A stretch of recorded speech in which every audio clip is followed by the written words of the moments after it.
الصلاة والسلام عليك يا رسول الله عليك يا حبيب الله.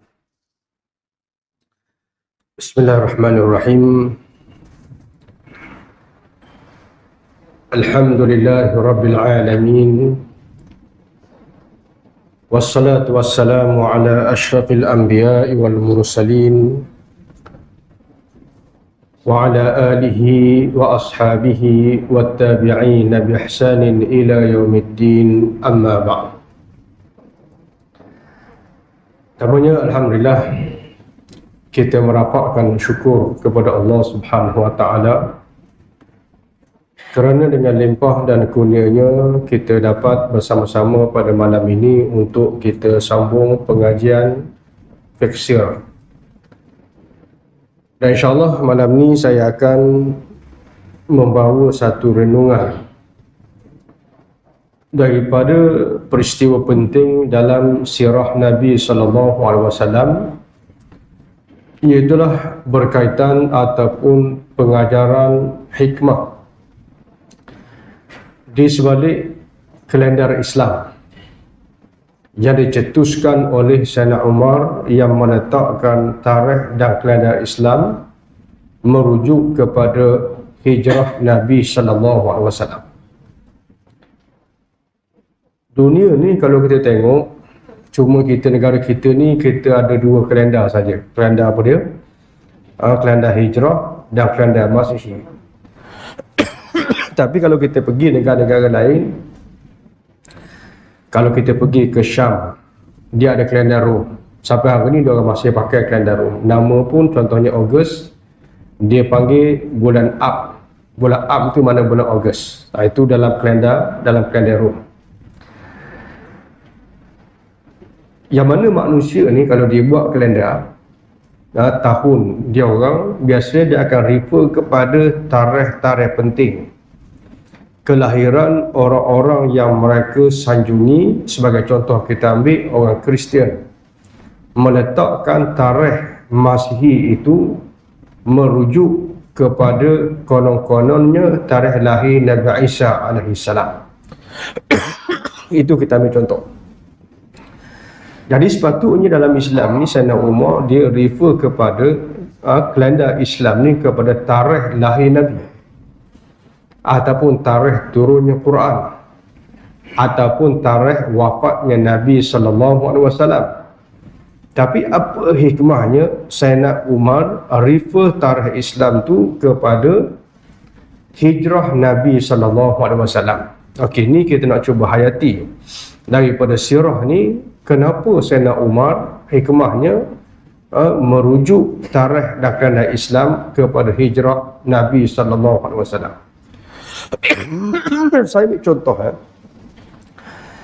mana-mana negara biasa kadang-kadang dia refer tarikh dia orang ni kepada apa? Tarikh kemerdekaan, tarikh pembentukan sesebuah negara ataupun empire. Okay. Jadi sama juga hijrah. Hijrah ni kalau kita fahami maksud ayat-ayat Makkiyah dan ayat-ayat Madaniyah dan perkara-perkara yang berlaku disebabkan hijrah, dan kalau tidak hijrah perkara-perkara ni tak boleh berlaku, maka kita akan faham kenapa Sayyidina Umar meletakkan tarikh kalender Islam itu kepada hijrah. Iaitu secara ringkas saya ambil sebagai suatu solusi renungan, sebab hijrah ini melambangkan kemerdekaan kepada pelaksanaan Islam secara syumul. Itu maksud dia. Kalau kita tengok, hijrah ni membatasi ataupun menjadi garis sempadan antara dua jenis ayat Quran. Satunya dipanggil ayat Makkiyah dan satu lagi dia panggil ayat Madaniyah. Kalau kita tengok secara literal, ayat Makkiyah ni mana ayat turun di Mekah. Ayat Madaniyah mana ayat yang turun di Madinah. Itu literal. Tapi bukan begitu. Bila sebut ayat Makkiyah, mana ayat yang turun sebelum hijrah. Ayat Madaniyah maknanya ialah ayat yang turun selepas daripada hijrah. Ini yang membezakan antara ayat Makkiyah dan ayat Madaniyah. Dan apa ciri ayat Makkiyah dan ayat Madaniyah? Ayat yang turun di Mekah dan ayat yang turun di Madinah selepas hijrah. Bezanya ialah ayat-ayat yang turun di Mekah ni kebanyakannya, sebahagian besarnya ialah ayat yang berkait dengan akidah, ayat yang berkait dengan ibadat peribadi. Contohnya kita ambil ayat puasa, ayat solat dan seumpamanya adalah ayat-ayat yang bersifat Makkiyah, turun sebelum hijrah.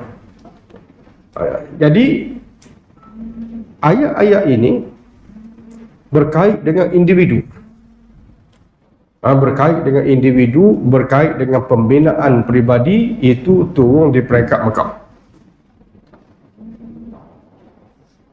Tetapi Islam itu bukan setakat itu. Kerana yang kita maklum, Islam ini adalah cara hidup. Maka banyak perkara hukum yang tak boleh dilaksanakan, mereka mesti ada negara. Maka Nabi di peringkat Mekah, Nabi tak boleh laksana sebab tidak ada negara. Walaupun dari segi ibadat peribadi, Nabi sudah di-offer oleh pembesar-pembesar Mekah, wahai Muhammad, kalau kamu nak semayang, kamu semayang, nak puasa, kamu puasa, kami tak kacau. Itu yang orang musyrikin dah beri kelonggaran ataupun toleransi kepada Nabi SAW. Tapi lebih daripada itu tak boleh. Jangan kacau cara kami, jangan kacau apa yang sedang kami buat. Itu syarat orang musyrikin kepada Nabi. Kalau kita tengok di peringkat akhir Mekah, mereka sudah bersedia untuk bertoleransi dengan Nabi SAW. Baik. Bila Nabi hijrah, maka bermulanya era baru yang kita sebutkan sokalnya kemerdekaan. Sokal sebagai kemerdekaan. Maka banyak hukum hakam yang tak boleh dilaksanakan di Mekah.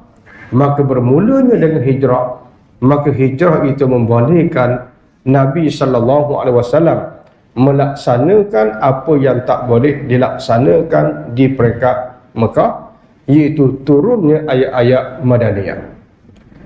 Apa itu ayat Madaniyah? Iaitu ayat yang mengubah cara hidup manusia.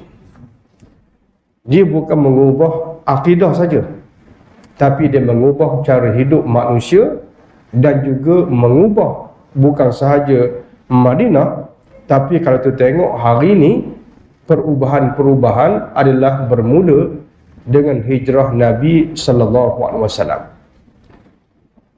Apa contohnya? Sangat banyak.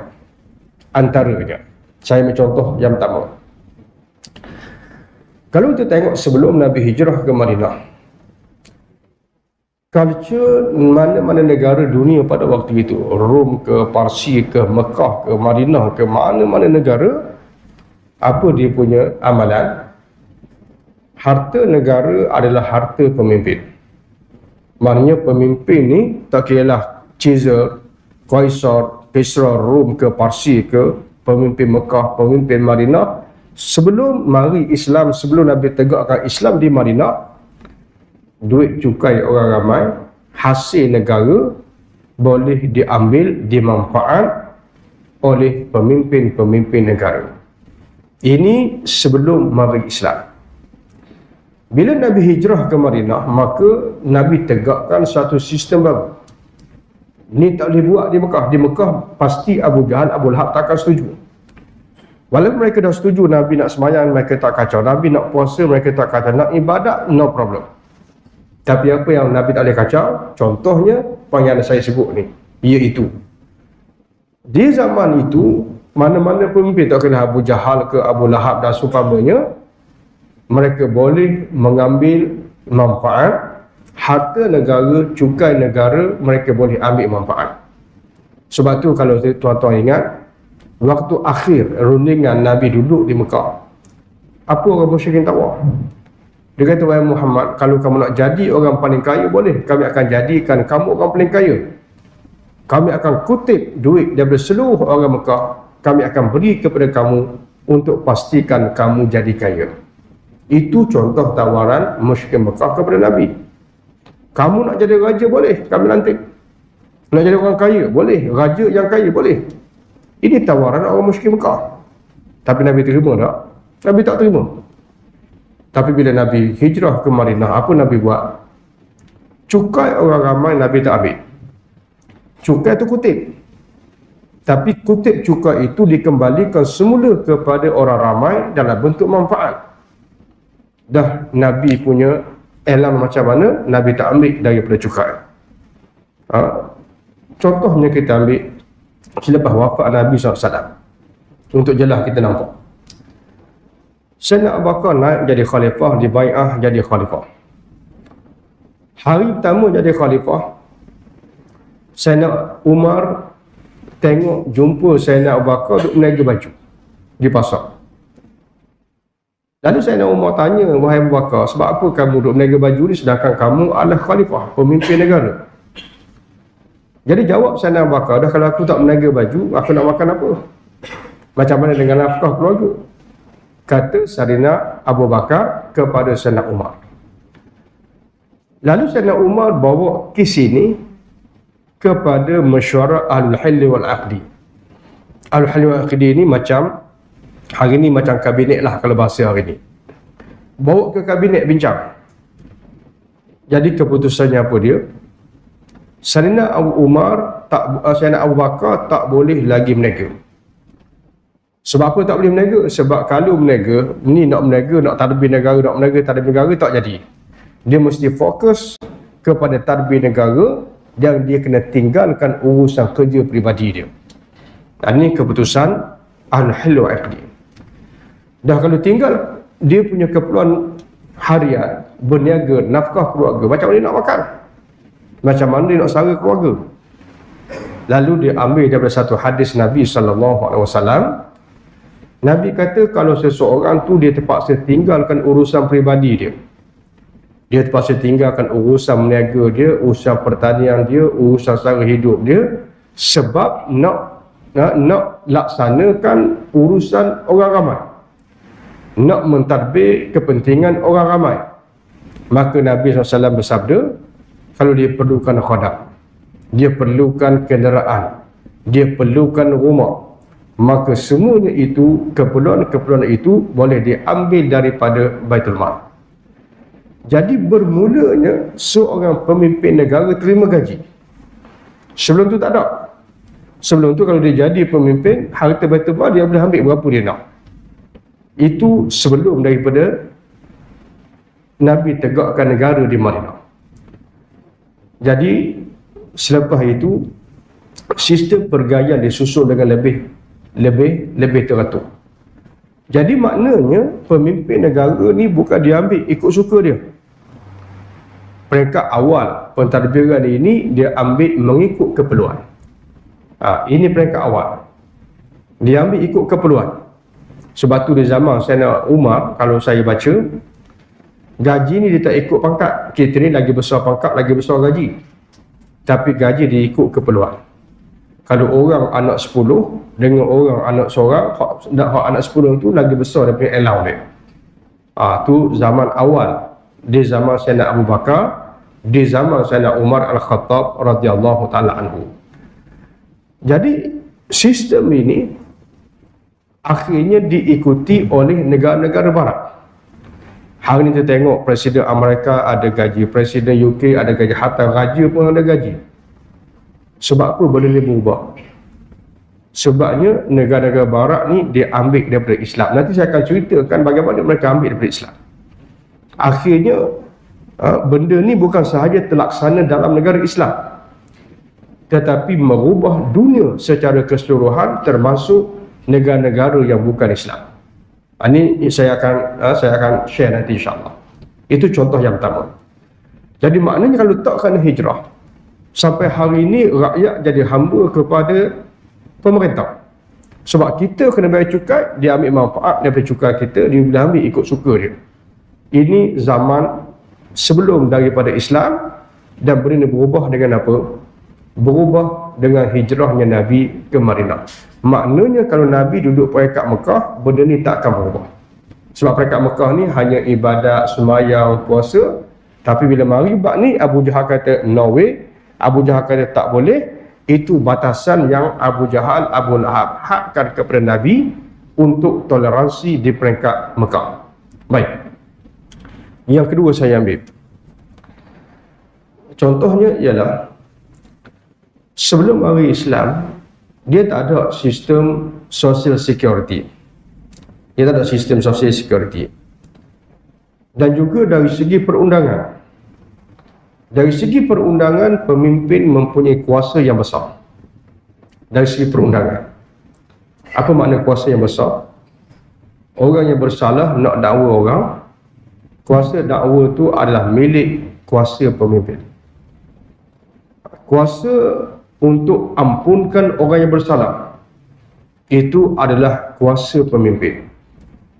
Kuasa untuk melantik hakim, itu adalah kuasa pemimpin, kuasa pemerintah. Jadi kalau orang biasa buat jenayah, kena. Tapi kalau orang besar buat jenayah, pukul orang ke, bunuh orang ke, tak kena, akan lepas. Sebab apa tak kena? Sebabnya dah dakwa kuasa pemerintah. Jadi bila orang besar pukul orang marhin, bila nak kena dakwanya, sebab dakwa tu adalah kuasa dia. Bila bicara mahkamah pula, hakim siapa lantik? Pemimpin yang lantik. Jadi sebab itulah sebelum hijrah, tak kira Parsi ke, Rom ke, Mekah ke, mana-mana negara dunia pada waktu itu, sistem kehakiman, perundangan di bawah kuasa pemerintah. Tapi bila Nabi hijrah ke Madinah, benda ni berubah. Apa perubahan dia? Iaitu siapa-siapa yang ada bukti kesalahan jenayah seseorang, maka dia ada kuasa dakwa. Tak perlu tunggu pendakwaan daripada pemerintah. Kalau dia ada bukti nak dakwa siapa-siapa pun, maka dia boleh dakwa. Maknanya pendakwaan peringkat awal eksklusif milik pemerintah saja. Tapi dengan hijrahnya ke Madinah, siapa-siapa sahaja ada kuasa untuk mendakwa kalau dia ada bukti. Ini dia punya perubahan. Apa kesan dia? Kesannya zaman jahiliah, sebelum hijrah, kalau orang besar buat jahat, rasuah ke, penyelewengan ke, bunuh orang ke, pukul orang ke, confirm tak akan sangkut. Sebab apa tak sangkut? Sebab dah dia yang buat jenayah, tapi dia juga tukar dakwa, mana boleh. Jadi sebab itu orang besar kalau buat jahat, jenayah, bunuh, pukul orang, confirm tak dekat. Sebab apa tak dekat? Sebab siapa nak dakwa? Sebab dia adalah kuasa dakwa. Tapi bila mari Islam, tak kira siapa. Hatta kalau kita tengok, hatta khalifah pun dia dakwa. Timbalan khalifah pernah dipecat. Ini contoh kita ambil perubahan disebabkan oleh hijrah Nabi ke Madinah. Sehingga kes pengampunan. Sebelum hijrah, orang buat salah besar macam mana pun, bunuh orang ke, rompok sabun ke,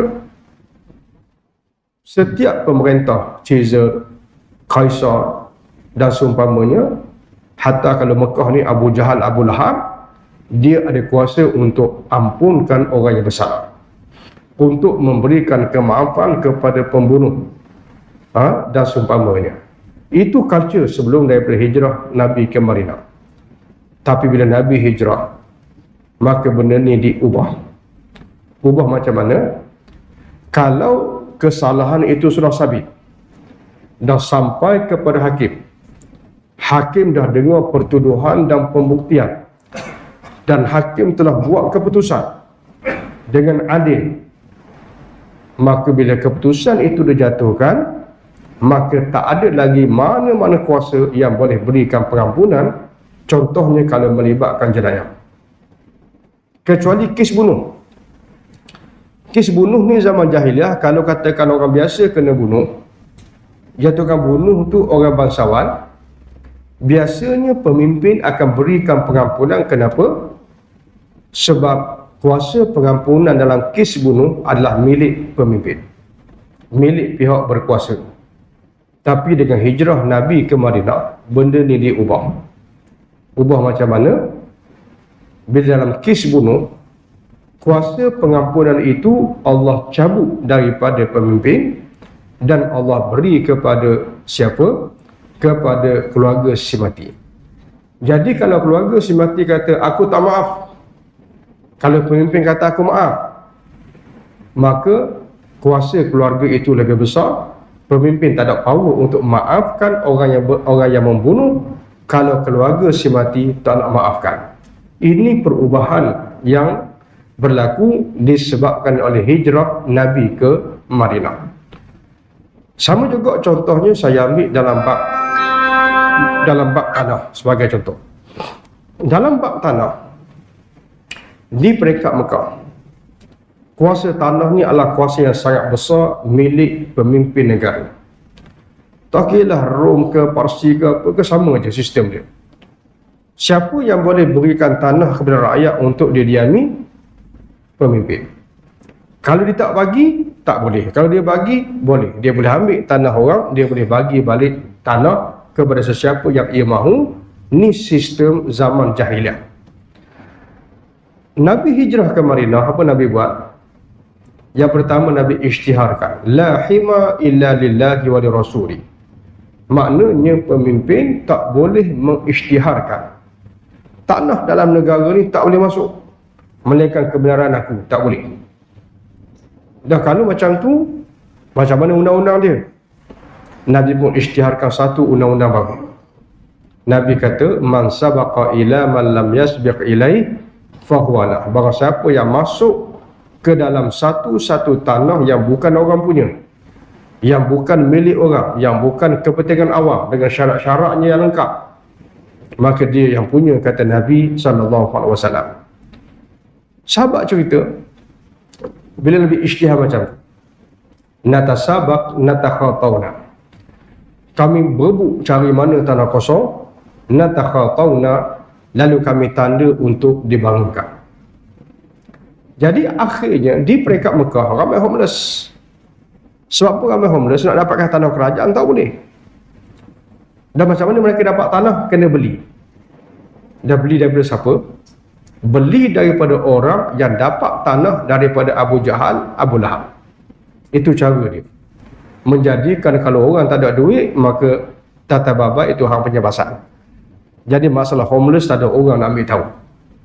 Bila tiba di Madinah, Nabi isytiharkan, mana-mana kuasa selain Allah dan Rasul tak boleh sekat orang masuk.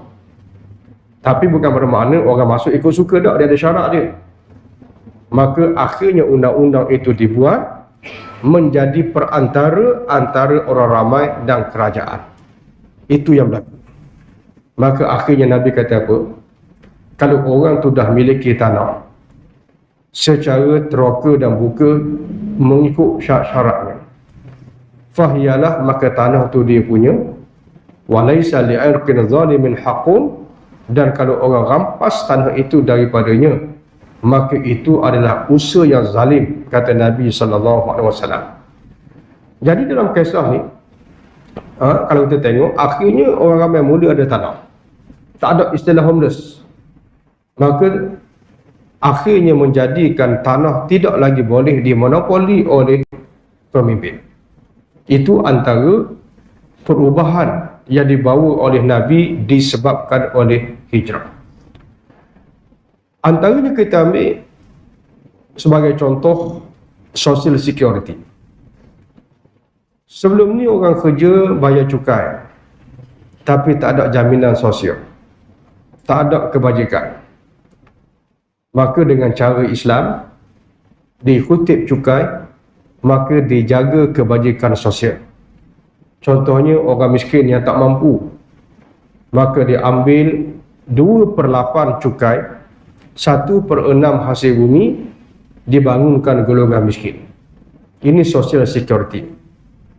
Orang yang berkemalangan, orang yang sangkut hutang, yang tak mampu bayar hutang, maka di sana ada bahagian al-gharimin, untuk bantu orang-orang yang berhutang yang terdesak untuk menyelesaikan masalah-masalah pribadi mereka. Ini dikenali sebagai social security system. Jadi kalau tuan-tuan tengok, semua perubahan-perubahan ini berlaku dengan hijrahnya Nabi ke Madinah. Sebab itu dalam sistem perundangan, cara jahiliah pernah dibawa ke dalam cara Islam di Madinah. Tapi sebab mereka tak faham. Contohnya ada seorang perempuan daripada Al-Qibtiyah, Al-Mahzumiyah. Perempuan ni didapati bersalah mencuri. Mencuri itu bukan sebab terdesak, bukan sebab lapar, tapi memang jenis pencuri. Ditangkap, dibicarakan, didapati bersalah, maka hukumnya kena potong tangan.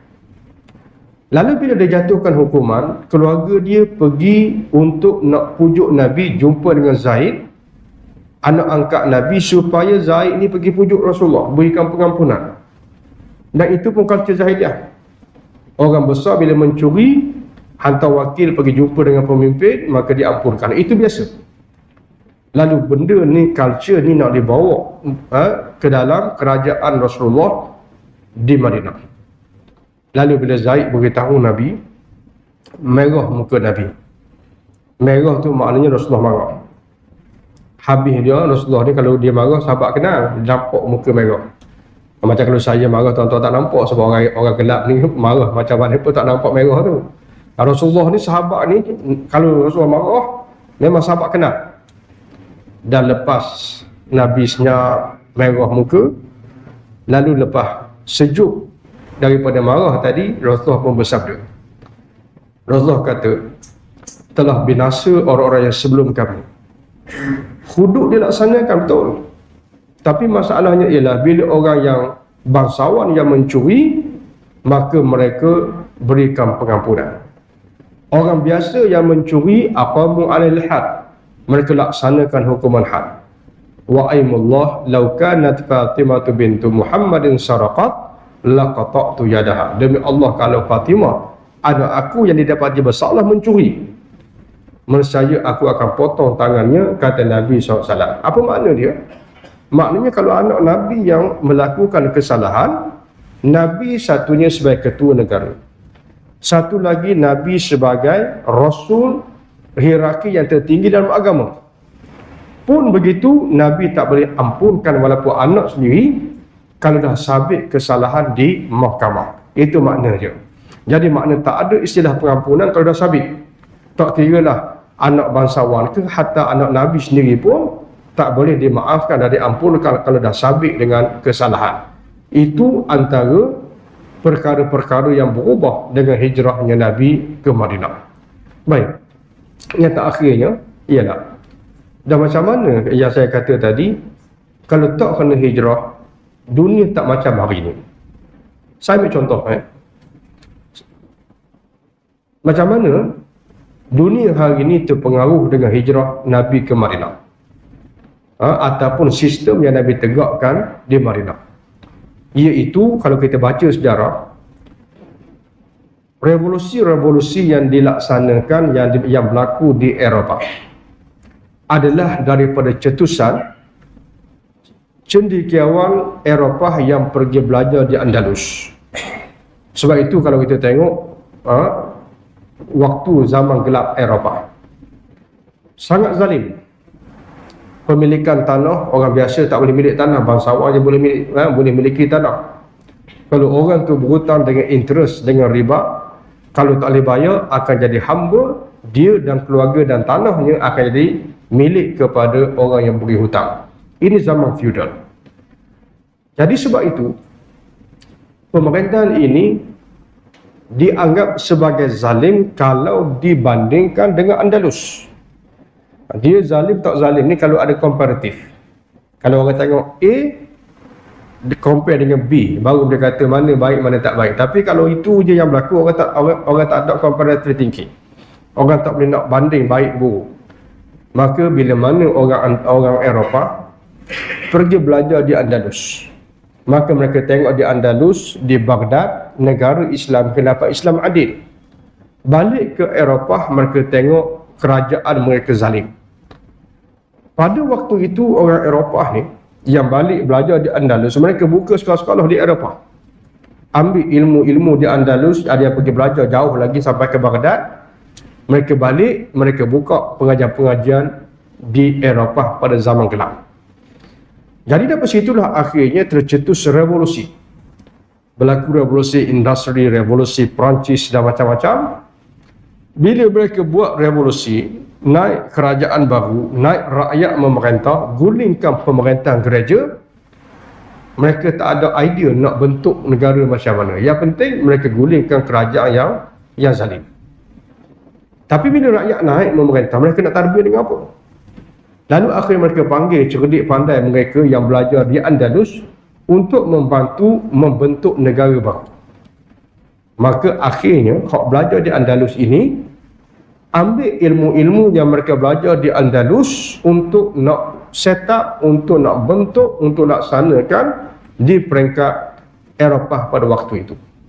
Sebab itu kita tengok daripada revolusi ini akhirnya tertukar kerajaan-kerajaan seperti masa itu disebut sebagai English, kerajaan English, kerajaan Perancis dan seumpamanya.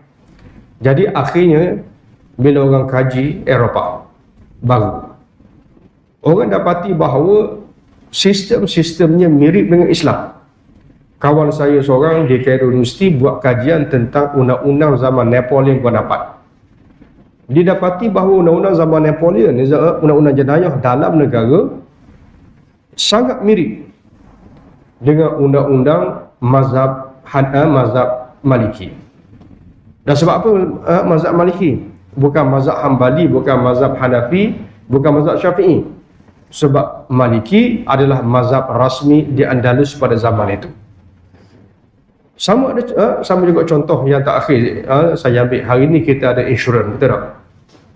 Daripada insurans kita modify daripada haram jadi halal, orang panggil takaful. Tahukah kita daripada mana asalnya takaful?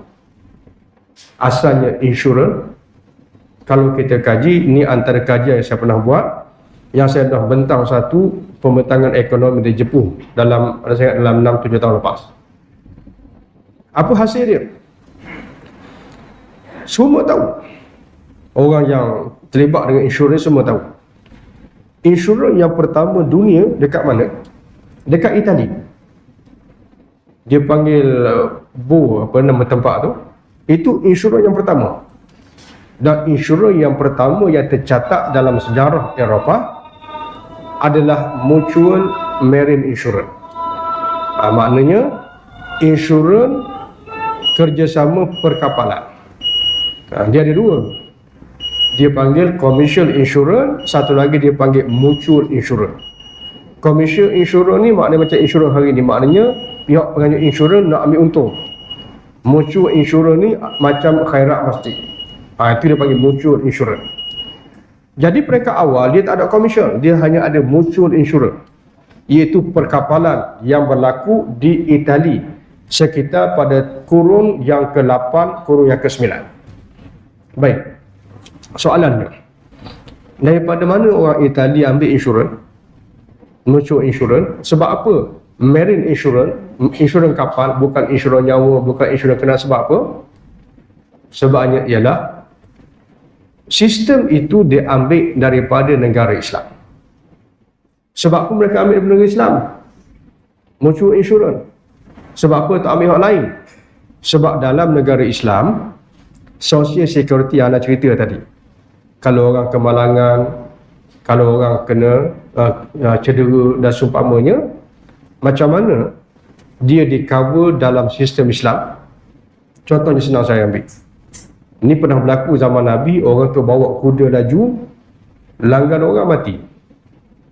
Ataupun dia mungkin bawa kuda laju, bawa kereta laju, langgar orang putus tangan.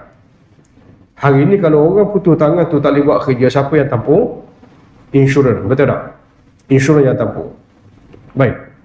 Dan dalam Islam, kalau benda yang sama berlaku, siapa yang tampung? Sebab dalam negara Islam dia tak ada insurans. Dalam negara Islam dia tak ada takaful dalam bab ni. Tapi adakah berlaku coverage bila berlaku benda yang sama? Jawabnya ada. Macam mana? Coverage itu disediakan bukan oleh insurans, bukan oleh takaful, tapi ia disediakan oleh satu sistem yang dikenali sebagai sistem dia di bawah undang-undang qisas. Kalau dia kerak tangan orang sengaja, maka balasannya, hukumannya kena kerak balik. Tapi kalau dia bawa kereta laju, langgar orang, putus tangan, maka dia tak kena balas putus tangan, tapi dia kena bayar ganti rugi. Sebab itu kalau kita buka kitab fiqh, setiap tubuh kita ni ada nilai dia. Putus telinga ada nilai dia, hidung putus ada nilai dia, kulit carik ada nilai dia, putus jari ada nilai satu jari, putus satu tangan ada nilai satu tangan. Komplit dalam kitab fiqh. Tapi hari ini nilai tubuh kita ni siapa bahas? Bukan undang-undang. Perbahasan ini dalam insurans, dalam takaful. Kalau putus tangan, berapa insurans bayar? Tidak ada undang-undang dia. Tapi benda ni, coverage ni, dalam negara Islam bukan di cover oleh insurans, tetapi di cover oleh hukum dia. Jadi kalau orang putus tangan ke putus kaki ke, maka tak timbul masalah sebab ada sistem dia yang cover. Baik. Tapi sebab apa, Marin? Sebabnya ialah yang coverage tadi kalau berlaku dalam negara Islam, tapi kalau berlaku di luar negara, contohnya macam mana? Di zaman era kegemilangan sahabat, ramai yang berdagang, yang ada kapal, yang pergi ke China, pergi ke India, macam-macam, mari ke tempat kita tanah Melayu, sampai akhirnya kita masuk Islam. Jadi sahabat-sahabat yang berdagang ni, ada yang kena rompok di lanun habis kapal, ada yang kena baham dia ribut tenggelam kapal. Jadi bila yang kena rompok di lanun tengah-tengah kaya jadi miskin, sebab apa? Dah hilang terus. Yang tenggelam kapal, tengah-tengah kaya, ada kapal, ada barang dagangan, habis hilang. Maka macam mana mereka nak buat? Mereka akhirnya mewujudkan mutual takaful di kalangan perkapalan. Lalu sahabat-sahabat kumpul duit di kalangan tokoh-tokoh kapal. Kumpul duit, diletakkan dalam satu tabung, maka orang yang kena ribut, yang kena rompok di lanun, maka mereka layak untuk claim daripada tabung ini, menyebabkan berlakunya mutual marine insurance yang pertama dalam dunia, bukan di Itali tapi di negara Islam. Jadi bila mereka buat revolusi, orang-orang yang belajar daripada negara Islam inilah yang import daripada negara Islam laksanakan di Eropah. Maka bila Eropah mula ambil sistem Islam masuk ke Eropah, maka bermulanya Eropah baru yang akhirnya menjadikan Eropah maju bagaimana yang kita kenal pada hari ini. Maknanya mereka maju tu bukan sebab mereka Kristian, bukan sebab mereka ni Barat, bukan sebab mereka non-Muslim, tapi sebenarnya kalau kita faham betul-betul, sebenarnya macam kata Badi'uz Zaman Said Nursi, aku pergi ke negara Barat, aku tengok Islam di sana tanpa Muslimnya. Tapi aku balik ke negara Islam, ni zaman kejatuhan Khilafah Osmaniyah. Zaman dah hampir hilang khilafah. Dia kata aku balik ke negara Islam, tapi aku dapati ada Muslimnya, tapi tanpa Islamnya. Sebab tu zaman jatuh khilafah ni, Barat kuat bukan sebab dia Barat, tapi sebab dia ambil Islam. Dan sebab aku orang Islam lemah, bukan sebab dia Muslim, tapi sebab dia tinggalkan Islam. Itu yang akhirnya menjadikan Barat maju, bukan sebab mereka Barat, tapi hak Nabi buat dengan hijrah itu dilaksanakan di Barat. Tapi kita orang Islam, hak yang Nabi laksanakan di Madinah, mungkin kita tak laksanakan tempat kita. Itu yang pada zaman Said Nursi kata, aku pergi ke negara Barat, aku tengok orang Barat mengandungkan anak-anak orang Islam, di sana adanya Islam tapi tanpa Muslimnya.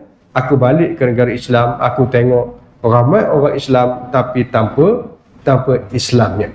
Ini kita ambil beberapa contoh bagaimana sebenarnya kalau tidak kerana hijrah, Barat hari ini masih dalam zaman gelap, zaman perhambaan, zaman feudal, zaman kezaliman, tapi disebabkan oleh keadilan yang diturunkan oleh wahyu, maka dia menjadi model kesedaran untuk buat perubahan bukan sahaja di barat, tetapi perkara ini merebak ke seluruh dunia, termasuk negara kita dan juga dunia-dunia yang lain. Sebab tu hari ni kita jarang dah jumpa, walaupun adalah sebahagian negara macam Korea Utara dan seumpamanya, boleh katakan hampir semua negara hari ni pemimpin terima gaji.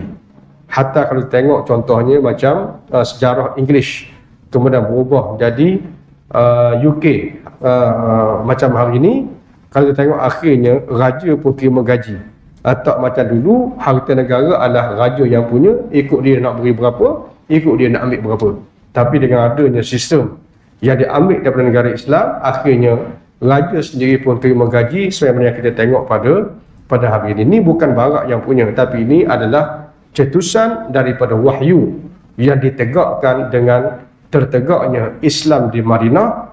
Maka ditegakkan Islam di Madinah tak akan berlaku kalau Nabi tidak hijrah ke Madinah. Sebab benda ni tak boleh buat di peringkat Mekah sebagaimana yang kita sebutkan pada mukaddimah tadi. Jadi itulah antara renungan ringkas kita bagaimana pentingnya hijrah dalam kehidupan kita. Dia bukan sahaja membawa perubahan kepada kehidupan Muslim, tetapi dunia pada hari ini secara amnya. Dan itulah hikmah kenapa Sayyidina Umar meletakkan hijrah sebagai kalender peringatan kepada kita. Wallahu ta'ala alam. Aqulu qali hadza wa astaghfirullahal azim li wa lakum. Wassalamu alaikum warahmatullahi wabarakatuh.